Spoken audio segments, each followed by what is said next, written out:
Setelah topik hari ini adalah berbicara mengenai jika Allah baik, mengapa ada penderitaan? Setelah di dalam pertanyaan ini, saya percaya ini menjadi sebuah pertanyaan pada umumnya manusia ketika berhadapan dengan pertanyaan. Kerap kali bertanya, di mana ada Allah dan bukankah Allah adalah Allah yang baik? Saudara, jawabannya adalah betul sekali. Allah adalah Allah yang baik. Kalau begitu, mengapa ada penderitaan? Hal pertama yang saya hendak ingin tegaskan adalah ketika berbicara mengenai penderitaan, maka ingatlah penderitaan itu bukan original plan daripada Allah. Jadi, kalau sudah perhatikan dalam Kejadian pasal yang pertama, ketika Allah menciptakan segala sesuatu, Alkitab katakan Allah menciptakan segala sesuatu itu baik adanya. Ada hari pertama, hari kedua, hari ketiga, dan seterusnya, dan selalu diakhiri dengan kalimat Allah melihat semuanya itu baik. Allah melihat semuanya itu baik, sehingga boleh kita katakan original plan daripada Allah adalah semua itu baik, bukan realitas kejahatan tersebut. Sehingga ketika ditanya, kalau Allah baik, mengapa ada penderitaan? Maka keliru sekali, karena awal Allah menciptakan baik adanya. Dan bahkan harus saya tegaskan, kalau saudara melihat di dalam akhir daripada dunia ini, di dalam kitab Wahyu pasal 21 dan pasal 22, Wahyu pasal 21 ketika menggambarkan dunia yang baru, ketika menggambarkan Yerusalem yang baru, maka dikatakan di situ, Wahyu 21 dikatakan dunia yang baru, Yerusalem yang baru itu adalah tempat di mana tidak ada ratap tangis, tidak ada kesedihan, tidak ada lagi yang namanya penderitaan. Sehingga kita melihat original plan daripada Allah, awal itu Allah ciptakan semuanya itu baik. Allah tidak pernah menciptakan yang jahat itu. Dan bahkan sampai akhir nanti, maka kita mendapati dunia yang kita akan tempati nanti adalah dunia yang baik adanya di sorga itu. Sehingga kalimat pertanyaan, jika Allah baik, mengapa ada penderitaan? Jawaban saya adalah original plan Allah, semuanya itu baik adanya. Dan kalau kita boleh ibaratkan dengan sebuah movie awal itu adalah baik dan movie akhir itu adalah baik. Kalau saudara merasa penderitaan pada saat ini, pesan saya bersabarlah, karena kita menantikan Yerusalem yang baru, sebuah kota, sebuah tempat di mana tidak ada lagi yang namanya penderitaan. Setelah itu adalah prinsip pertama. Ingat, original plan Allah adalah semuanya itu baik. Tetapi yang menjadi pertanyaan kemudian adalah, oke lah, original plan Allah adalah baik dan endingnya itu clear, itu baik. Tapi masalahnya musuh ini kan, sekarang ini saya berhadapan dengan penderitaan. Sekarang ini saya berhadapan dengan pergumulan. Di manakah Allah? Saudara, kalau saudara membaca Alkitab, sebenarnya kita bisa lihat dari beragam banyak sisi. Ada banyak hal yang bisa kita bicarakan. Tapi saya hanya hendak ingin fokus daripada kitab Ayub. Ada beberapa hal yang menarik yang saya hendak explore di dalam kitab Ayub ini. Saudara, kalau saudara membaca Ayub pertama, Ayub yang kedua, maka di dalam Ayub pertama dan Ayub yang kedua itu dikatakan bahwa jadi ini ceritanya di dunia sana. Ya, jadi bukan di dunia kita saat ini, tapi di dunia sana. Maka Allah itu seperti, jadi Allah meningkatkan kepada kita apa yang terjadi di dunia sana. Yaitu terjadi ada satu kesempatan, ada dua kali ya, di Ayub pertama sekali, Ayub kedua sekali, di mana terjadi dialog, terjadi komunikasi antara anak-anak Allah yang sedang berjalan saat itu, dan di situ juga ada si iblis yang kemudian ketika berjumpa dengan Allah beritahu, kamu lihat nggak, ini Ayub hambaku yang baik dan setia.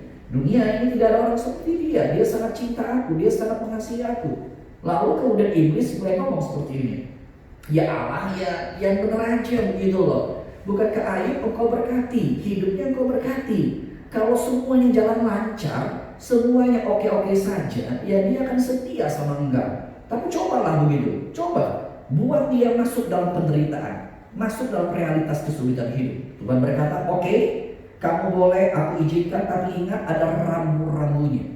Bagian yang pertama dikatakan seluruh kekayaan harta Ayub hancur, anak-anaknya kemudian berhadapan dengan kematian. Itu Ayub pasal pertama. Masuk ke Ayub pasal kedua, terjadi lagi dialog tersebut, dan Tuhan berkata, iblis, lu lihat kan, Ayub luar biasa. Lalu iblis ngomong, Tuhan, kalau masalah harta, masalah anak oke lah, tapi sekarang coba diri Ayub sendiri, tubuh, kulit ganti kulit, buat Ayub menderita. Saudara, Ayub berhadapan dengan penderitaan yang amat sangat. Dia mengalami penyakit borok yang luar biasa. Hingga kalau di pasal yang pertama di dalam kitab Ayub, istrinya itu masih bisa sabar, ya. Istrinya masih bisa sabar, dan Ayub berkata dalam pasal pertama ayat 21, dengan telanjang aku keluar dari kandungan ibuku, dengan telanjang juga aku akan kembali ke dalam. Tuhan yang memberi, Tuhan yang mengambil, terpujilah nama Tuhan. That's good.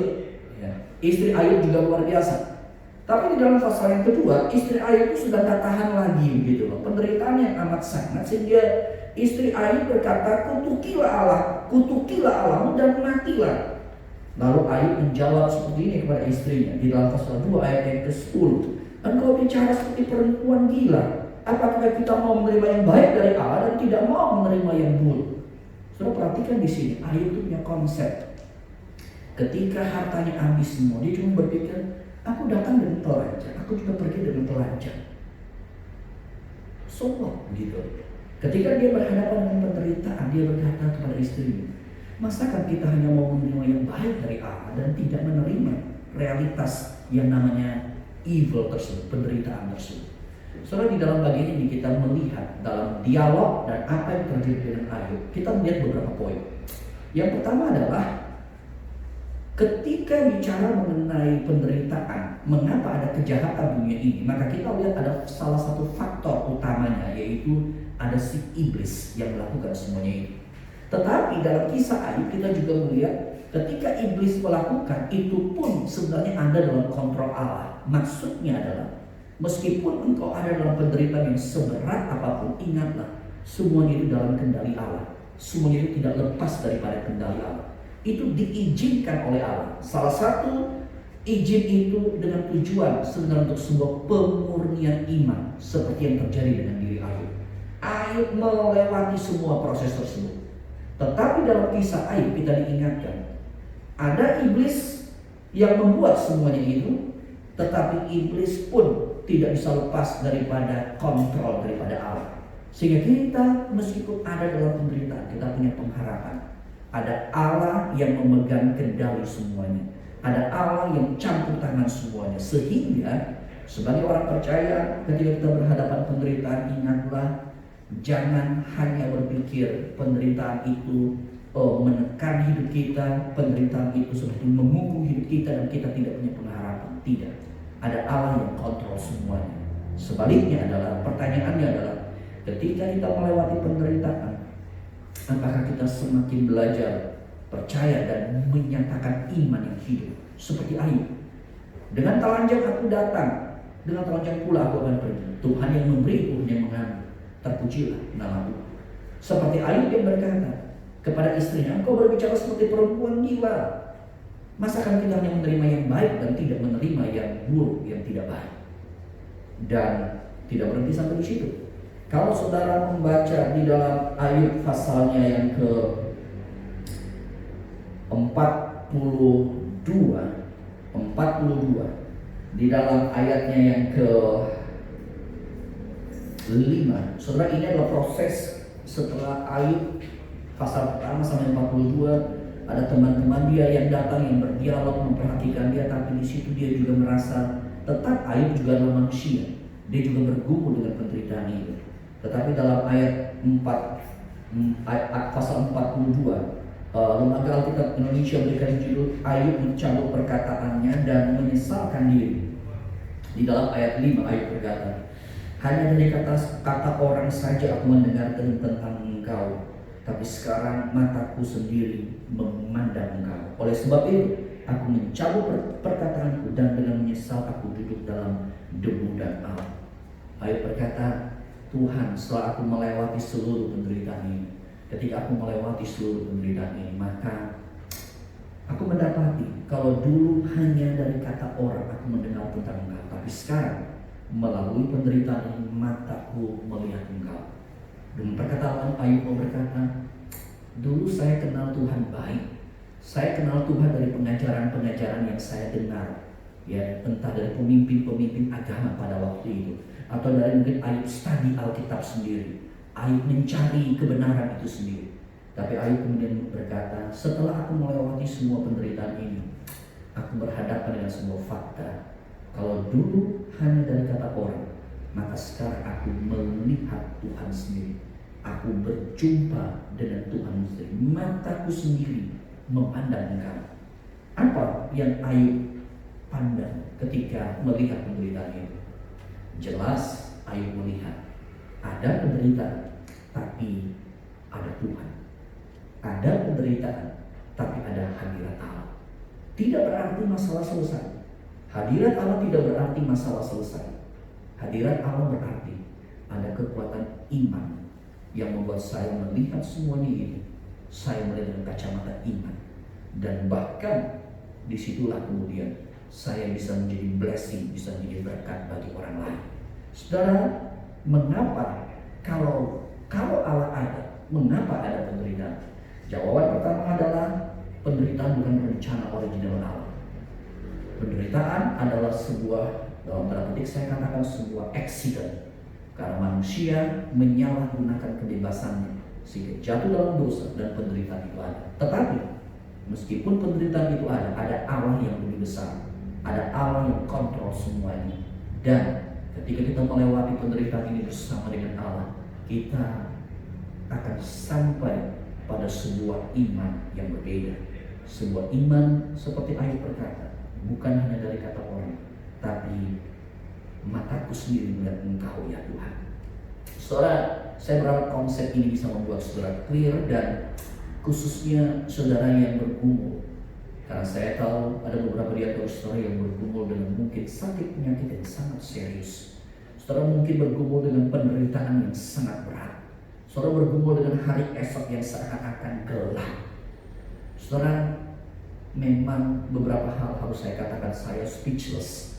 Saya tidak bisa berkata apa-apa untuk menguatkan Engkau karena sangat berat sekali. Tetapi sebagai hamba Tuhan saya cuma mau berkata, ada penderitaan, tapi ada Tuhan. Kalau ada langit yang sangat gelap, kalau ada langit yang sangat gelap, ada awan yang sangat gelap. Ketika hari ini kurang lebih jam 11 siang, 11 pagi, kalau misalnya saat ini ada awan yang begitu gelap, ketika saya keluar saya lihat hanya awan yang gelap. Tetapi saudara tahu tidak, matahari tetap bersinar.